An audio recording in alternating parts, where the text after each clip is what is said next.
So I assume that you've already done your part 1 of InterSystems Ensemble Foundation, and now you're progressing to part 2.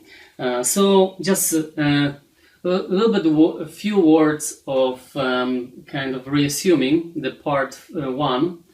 I believe that by now you've got pretty good understanding of the system and good understanding of the architecture of the system.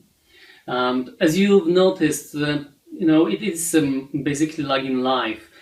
Integration is about connection to some entities. You can connect to one entity, but then it means that you are either providing something from yourself or you're getting something for yourself.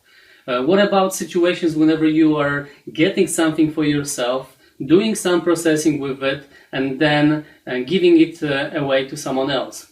So that's basically what integration development is about.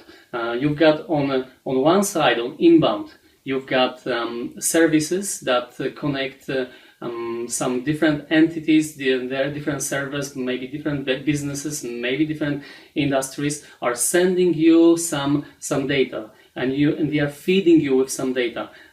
They can use messages for this. They can use files for it. They can use different ways of connecting to you and sending you the data on an inbound. Then you've got business process. There is this logic where you are changing the messages, changing the data in a way that derives from your requirements, and then later on, once you finished, you are sending it to another entity on your outbound.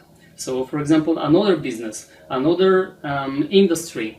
So through such operation, you are basically integrating, connecting the whole world, connecting different businesses, and you can really develop something absolutely remarkable, something that all people can benefit from, and that's what industries are doing. They are really utilizing this type of development for their own purposes, healthcare, finances, and so on.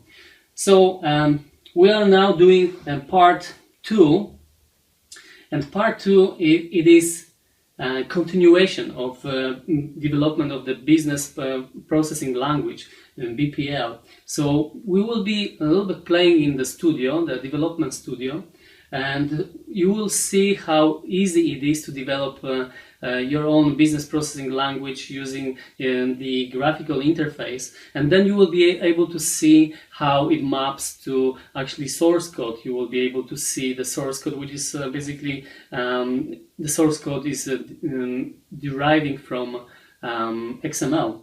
So this is kind of part where business developers, business people, executives can benefit from, because this is the part where they are getting aligned, their designs are getting aligned with what software architects and developers are doing. So it is a kind of part that starts with BPL, then we're moving towards developing your own databases, developing your own tables that will be storing your configuration files. I will show you how to load that configuration files to your database and how to utilize it.